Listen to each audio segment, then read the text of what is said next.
So I'm here in Independence, Missouri. It's known as the Queen City of Trails. It's also where we get the name for our channel from, Three Trails Outdoors. It's because the three trails, the Oregon, the California, and the Santa Fe Trail, all left from this city. This was one of the original and most famous jumping off points for the Oregon Trail. If you've ever played the game, you know that you left from Independence, Missouri. And that's what we're going to do right now. We're going to take off and do a section of the Oregon Trail through Missouri, Kansas, and all the way through Nebraska to Scotts Bluff. So let's go. We've been on the road for a couple hours now, and this runs just about parallel with the original trail. I'm trying to stay as close to the original Oregon Trail as possible. In some places, obviously the highway or the road just paved right over the trail. They took the easiest way that they could find, and so it makes sense that the road would just kind of follow that trail as well.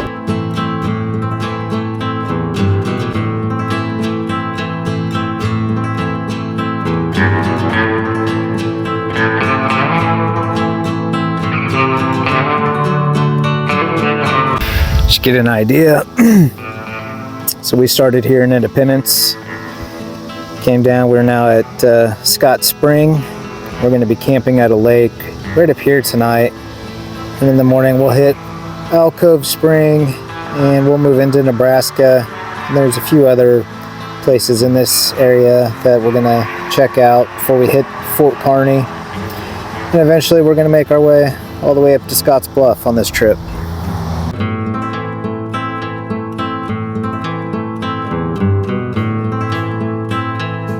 Well, found my spot for the night.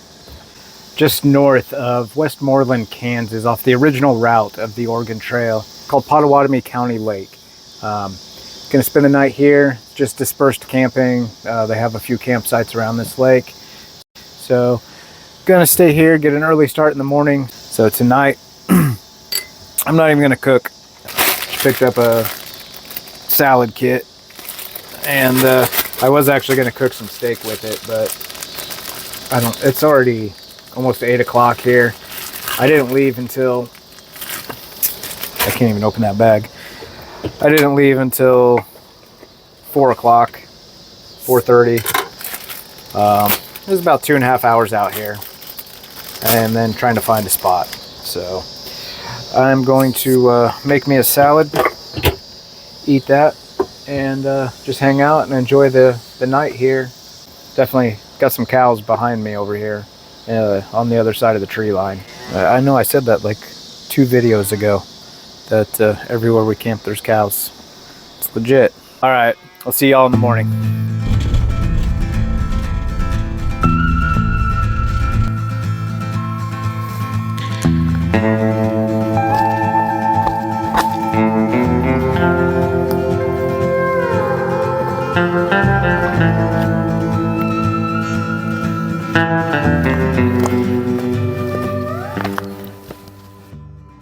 This area here is called Alcove Spring, and Alcove Spring was a favorite stopping spot on the trail for travelers coming through here. The name came actually from the Donner Party, who camped here in 1846. They gave this spring its name. But they, while immigrants or travelers were stopping here, they would get their chisels out or whatever they had, and they would carve their names in the rocks. And 180 years later, those engravings are still here. That one there says Alcove Spring, and the other one said FM, which some believe is for Frank Marshall, who this county is named after. And we will actually see a replica of the Marshall Ferry here in just a little bit. But it's crazy to think, you know, people sitting up here carving their names 180 years ago on this epic journey across the country.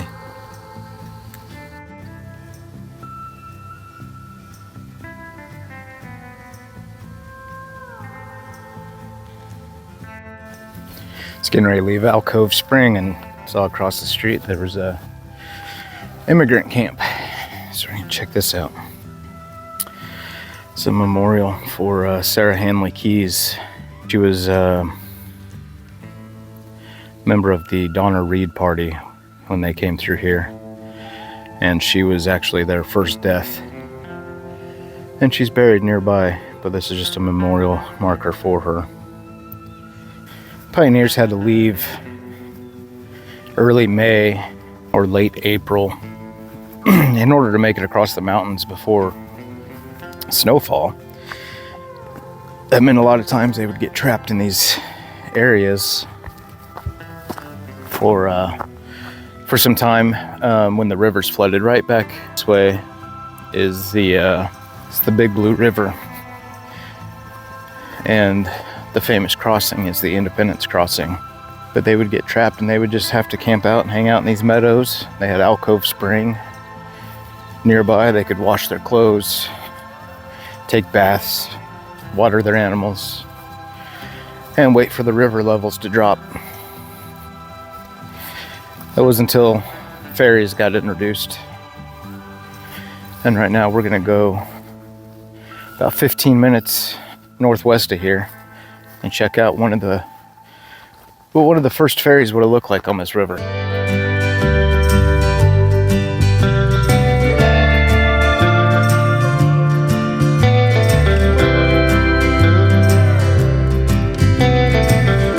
All right, so this is a replica of the original ferry that was used by the pioneers, Pony Express riders, any other travelers, immigrants who were coming to cross the Big Blue River. They'd pay anywhere up to $5 per wagon and 25 cents per animal to get across. And it ran from 1851 until 1864. So they would bring their wagons up, livestock people. This is on hinges, you can see, and it would hinge up. Same on both sides.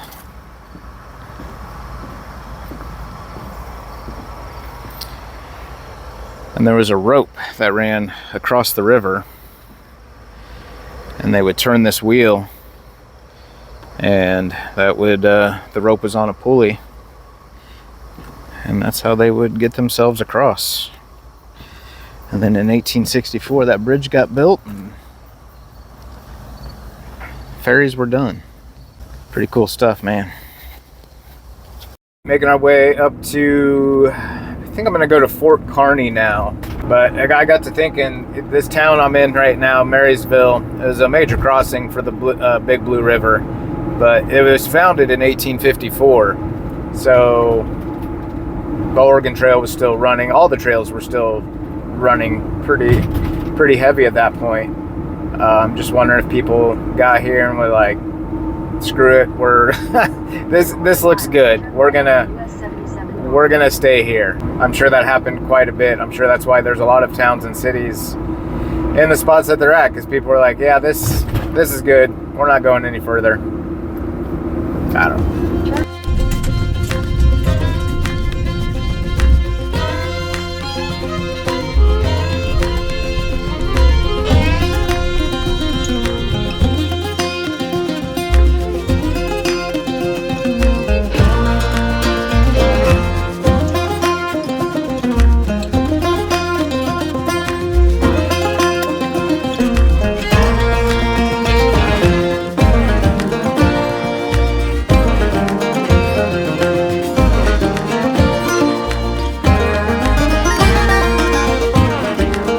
The blacksmith shop here at Fort Carney was reconstructed back in 1964, but during its prime, it played a vital role for all the soldiers and the overland travelers coming through, because the blacksmith would repair the wagons and any kind of metal implements used by the soldiers. Fort Carney was the first fort built for the protection of the immigrants, travelers, Pony Express riders. The Pawnee Scouts stayed here. It sheltered the Union Pacific workers in the 1860s. And it was finally put out of military use in the late 1860s.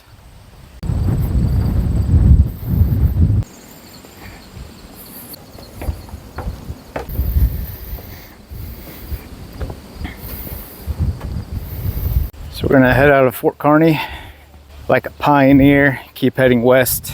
Next, we're gonna see the iconic Chimney Rock.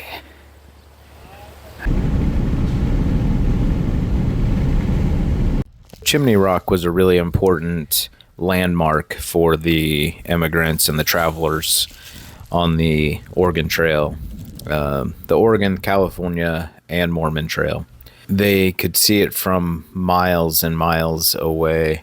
Some people say they could see it from up to 3 days away.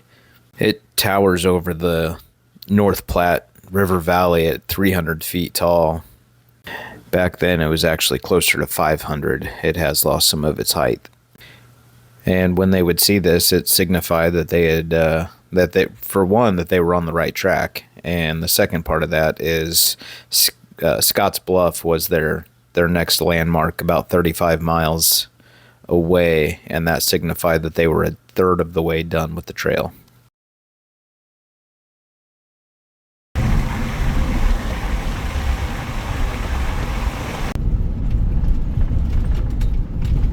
So in 1855, Brigham Young announced a handcart system, which the church would provide carts to be pulled by hand across the Mormon Trail. He thought that they could load their carts up with 90 days of rations, and they could make it from Iowa City, Iowa, to Utah Territory, which is about 1,300 miles. So this would have been your typical wagon. It's called a prairie schooner. They're about 4 feet wide and 10 feet long. Usually be pulled by a couple of oxen or some mules. Usually they'd be loaded down with a couple thousand pounds. And oxen were ideal. They were slower, but they were ideal because they could eat all of this, unlike, the more specific requirements of a mule.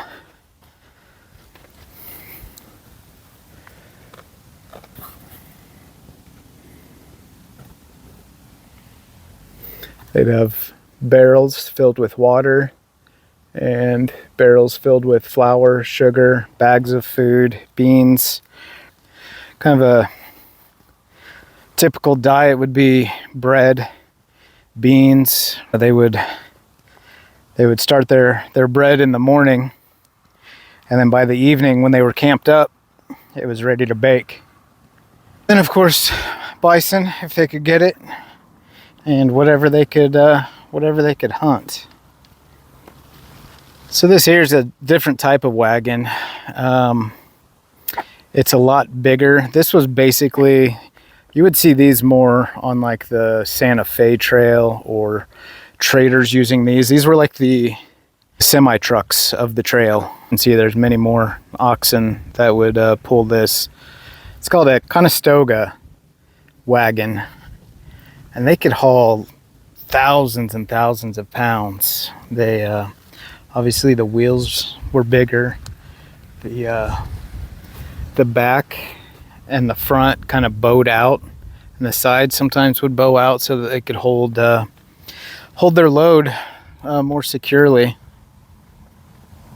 But after the pioneers would leave Chimney Rock, they wanted to stay as close to the Platte River as they could, but with the bluffs in the way next to the river, they had to find a way around. And thankfully they did. There was a way around this bluff. Here we just came through Mitchell Pass, and this was the route that was preferred by everybody traveling this way after it was made in 1851. Before this, they would have had to use Robideau Pass, and that was an extra 15 miles of travel in a day. And as you can see, it really kind of opens up once you get through the pass. You might have thought that it was smooth sailing, but the Rocky Mountains were coming up next.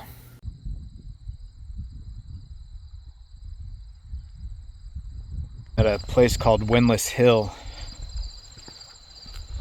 goes down. This was like one of the steepest hills they had to descend here in this area. You can see back up here behind me. That's where they had to descend down before they went into this holler over here.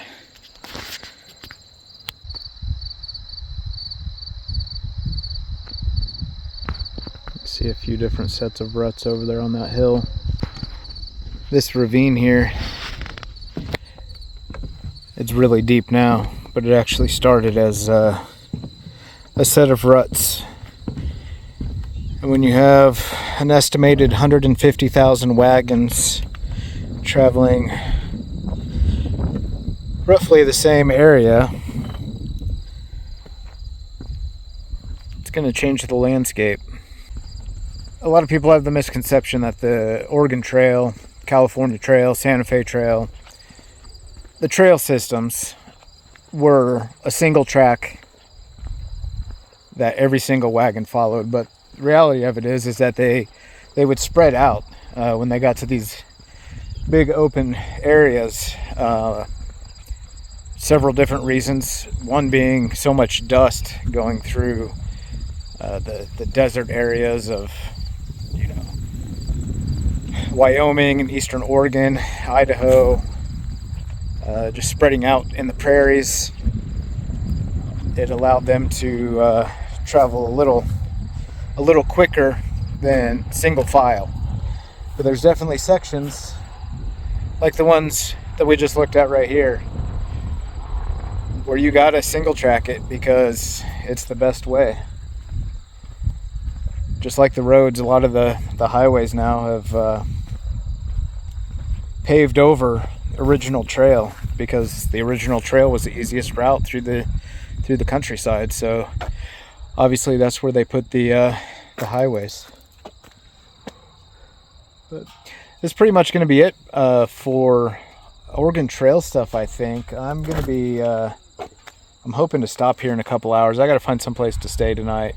I might just stay at one of these wildlife management areas off the side of the highway here in Nebraska. They have spots that you can just stay, like little fishing lakes and whatnot. But worst case scenario, I stay at Love's. But yeah, it's been really cool coming out and getting to see all this stuff. Alright, that's going to do it for this adventure. I'm going to crash out at a Love's tonight. Simplest thing to do. It was already dark. I wasn't going to try to find a place around this wildlife management area. It's only about 15 minutes from here, but it's been a long day on the road. It's 9:30 and I've been on the road since 6 a.m. So I'm going to rack out here, and that's going to do it for this one. So as always, if you like it, give it a like, comment, subscribe, all that good stuff. We'll see you next time.